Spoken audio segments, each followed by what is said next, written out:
Le conjoint, dites conjoint. Moi, je suis vraiment le témoin de ces principes. Je peux vous témoigner. Pendant tout mon célibat, je fus un pasteur pauvre, mais prêchant la sainteté. Et Dieu me disait, je te bénirai, mais quand tu vas te marier. Alors je pensais, je présumais que j'épouserais la fille d'un ministre ou j'épouserais une riche héritière. Et le jour que j'ai vu ma femme, et vous savez comment je l'ai épousée? Ben, je tardais de me marier. L'église grandissait, mais le pasteur toujours célibataire. Et tu sais, quand tu es célibataire, pasteur, des visions et des archivisions. Les sœurs entrent même dans le bureau. Dieu m'a dit, tu vas m'épouser. J'ai dit, oh, ma sœur, Dieu m'a rien dit. Tu es en train de résister. Les gens m'arrachaient dans les prières. Ils me coupaient dans les prières. Tout le temps des cadeaux. Ah, les cadeaux, ils ont diminué. Hein. Blanche, tu as diminué les cadeaux. Alléluia. Et alors j'ai prié Dieu, j'ai prié. C'était dur, c'est parmi les périodes les plus difficiles de ma vie. Et un jour, un ami me dit, Marcelo, Dieu me dit de te dire de décrire ta femme. Je dis, quoi? De décrire ta femme. Vous savez, il y avait une doctrine qu'on disait que Dieu ne donne plus les femmes. C'est-à-dire, Dieu t'impose une femme, qu'elle soit laide, qu'elle soit belle, tu la prends parce que Dieu, comme si Dieu va vivre avec elle, il va lui donner des bisous à ta place.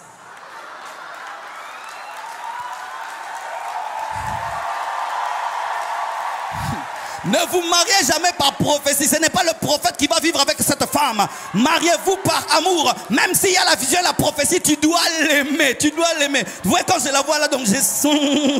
I feel anointing.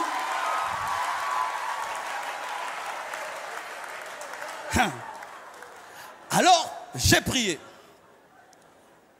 Il me dit, Dieu me dit que tu décrives ta femme. Alors j'ai décrit, j'ai dit ça va. Comme je suis court, il ne faut pas que les enfants soient courts. Que Dieu me donne une femme qui soit grande. Comme ça, les enfants profitent même de sa longueur.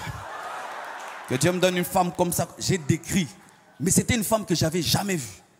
Le lendemain, je vais au bureau en train de recevoir. Pendant que je reçois, en ce temps-là, mon bureau, il était bizarre. Il n'y avait qu'une porte de sortie, pas de fenêtre.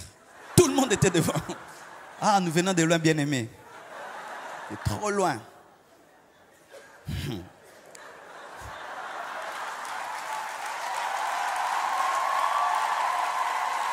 Et pendant que je reçois, alors je pouvais voir ce qui se passait dehors. Il y avait une grande porte et je pouvais des fois voir ce qui se passait dehors. Alors j'ai vu une longue jambe, un jean bleu ciel, avec des chaussures Weston andin. Donc, pour qu'une femme puisse avoir une telle concordance, tu dois avoir un peu de classe. Alors je recevais, mais je voyais toujours les Weston là, mais je ne vois pas le corps. Alors je reçois 1 heure, 2 heures. Normalement, il fallait qu'elle entre. J'ai dit non.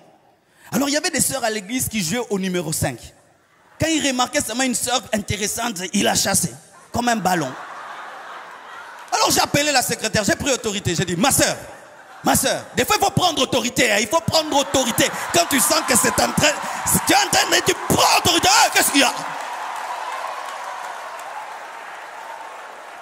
Alors j'ai dit, ma sœur, il y a une sœur là qui est dehors. Pourquoi elle n'entre pas? Oh, non, il y a longtemps qu'elle a duré. Vous la faites entrer. Quand elle entre, j'étais en train de dire, mais c'est elle. C'est comme madame, voici cette fois-ci l'os de mes os, la chair de ma chair. Je dis, mais c'est la fille que j'ai décriée. Alors qu'elle s'assied là, elle parlait moi.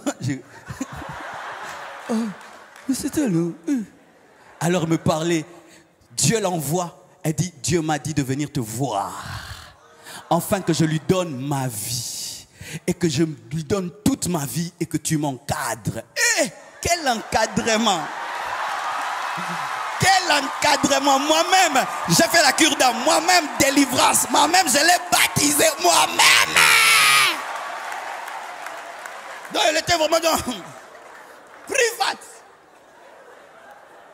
Et depuis que je l'ai épousée, voyez vous-même, la prophétie s'est accomplie. Mon frère, tu es fiancé à qui? Tu es fiancé à qui? Toi qui veux te marier, tu es fiancé à qui? Les chrétiens n'épousent pas des païens. Les chrétiens n'épousent pas des païens. Lorsque tu veux épouser un païen, c'est comme un homme qui veut épouser un animal. Parce que la Bible dit que ce sont des hommes animaux. Est-ce que tu peux épouser un cochon? Est-ce que tu peux vivre avec un chien? Est-ce que tu peux vivre avec un serpent? Est-ce que tu peux vivre avec un lion? Bien aimé, ne prenez pas à la légère le mariage. Je vous dis, ne prenez pas à la légère le mariage. Ne prenez pas à la légère le mariage. Vous voyez comment je prêche là? Elle ne m'a pas énervé, elle me donne la paix, elle me donne la joie, elle m'encourage, donc elle ne me distrait pas. Mais imagine, tu vas aller prêcher. Tu vas encore dire quoi là-bas? Derrière la chemise là ne te va pas. Mais toi, il sait que tu as dit hier. Mais vraiment, tu vas arriver là. Femmes, soyez soumises à vos maris. Hein? Mais tu es en train de prêcher ta femme et à toute l'église. Si tu es fiancé et tu sens que tu as fait un mauvais choix, arrête-toi. Vaut mieux briser les fiançailles que divorcer. Vaut mieux briser les fiançailles que divorcer. Arrête-toi. Le problème, c'est que lorsque vous êtes très amoureux, vous n'entendez plus. Mais vous devenez maintenant des philosophes dans les mariages. Mais il est écrit que personne ne sépare ce que Dieu a uni. Mais Dieu ne nous avait pas unis, donc Dieu peut nous séparer, car il est écrit que...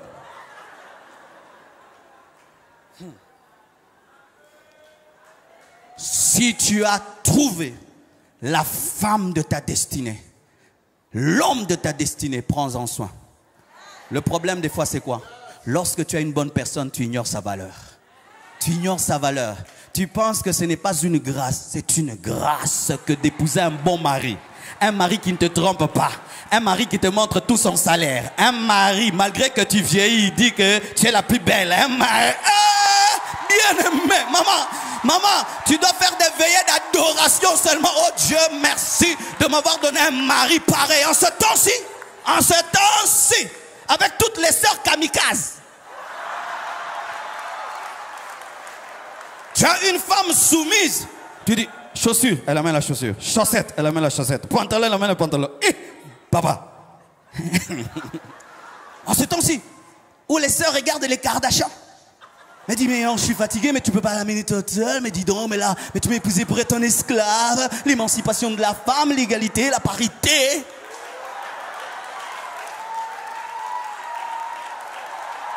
Alléluia, mon frère. J'espère que toi, tu es bien. Et Jésus a épousé qui? Il a épousé l'église. Et aujourd'hui, l'église est en train de prêcher à Paris. Il est mort à Jérusalem, mais là, nous sommes en train de parler de lui. Le succès de Jésus, c'était aussi dans ses disciples, c'est aussi dans l'église, car nous avons amené la parole jusqu'aux extrémités de la terre. Nous avons amené la parole là où Jésus n'est pas allé physiquement. Jésus a fait un bon mariage. Jésus a fait un bon mariage. Jésus a fait un bon mariage. Jésus a fait. Je ne parle pas de la fausse église. Je parle de la vraie église. Jésus a fait un bon mariage. C'est pourquoi faites attention lorsque vous parlez de l'église. C'est la femme de quelqu'un. Ah oui, j'aimerais dire la vérité. Lorsque j'ai commencé le ministère, je cassais des trucs. L'église, les pasteurs, l'église, j'avais ça. Et puis Dieu m'a dit, tu sais que l'église c'est ma femme. Est-ce que toi tu peux exposer ta femme partout? Mais toi tu exposes la mienne. Certaines choses que tu dis, les païens vont l'entendre. Les ennemis vont l'entendre. Si tu as des choses à dire, tu le dis personnellement et tu le parles dans des réunions.